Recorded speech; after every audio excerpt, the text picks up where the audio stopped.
সম্রাট শাহজাহান, দিল্লির সম্রাট, হাবিজাবি সম্রাট না, দিল্লির সম্রাট। সম্রাট শাহজাহান মসজিদে বসে আছে, এক ফকির ঘুরতেছে। লোকেরা কয় ছোটবেলা থেকেই তোমারে খয়রাত করতে দেখলাম, ভিক্ষা কি জীবনেও যাবে না তোমার?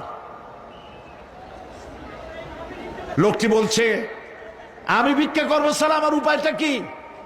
কারণ আমারে তো লোকেরা এই মুরব্বীকে বসায় না। এই লোকটি আমি ভিক্ষা করা ছাড়া করবো কি? লোকেরা তো আমার 60 টাকা 50 টাকা 100 টাকা দেয় না, 4 আনা 5 আনা 1 টাকা এই আমার দেয়, এ দিয়ে আমি বড় লোক হবো কেমন? লোকটি বলছে আচ্ছা দেখো, তুমি তো জায়গা মতো যাইতে পারো নাই, বাদশার কাছে যাও, এমন দেওয়া দেবে জীবনে আর খয়রাত করা লাগবে না। তো বাদশার কাছে কি খয়রাতি যাইতে পারে কোনোদিন? কয় হ্যাঁ এখন পারবা। কেমনে? কয় সম্রাট শাহজাহান এখন একা একা মসজিদে আছেন। তখনকার এসব বাদশারা অনেকে নামাজি ছিলেন, দিনদার ছিলেন।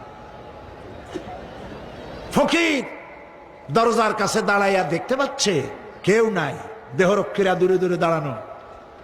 বাদশাহ মসজিদের ভেতরে বসে হাত তুলে ঝুলতেছে আর কাঁদতেছে, চোখের পানি দিয়া দাঁড়িয়ে ভিজে ভিজে পড়ছে।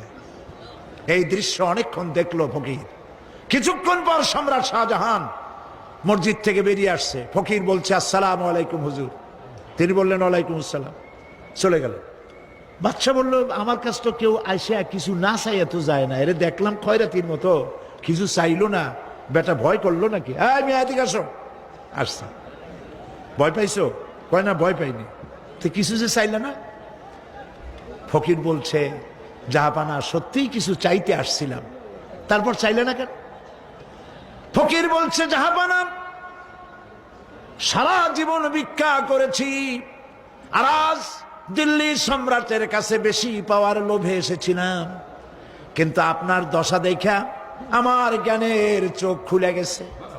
আমি লক্ষ্য করে দেখলাম আমি সম্রাটের কাছে চাইতে এসেছি, হাত তুলি নাই, বিনয় প্রকাশ করি নাই, চোখের পানি ফেলি নাই, কিন্তু লক্ষ্য করে দেখলাম দিল্লির সম্রাট আমার চাইতেও বড় ভিক্ষুকের মতো। আবার কোন সম্রাটের কাছে হাত তুলে কান্দে? আমার জ্ঞানের চোখ খুলে গিয়েছে, আমি বুঝতে পেরেছি সম্রাট কান্দে যেই সম্রাটের কাছে, তারে ছাড়া আর কারো কাছে জীবনে চাইব না।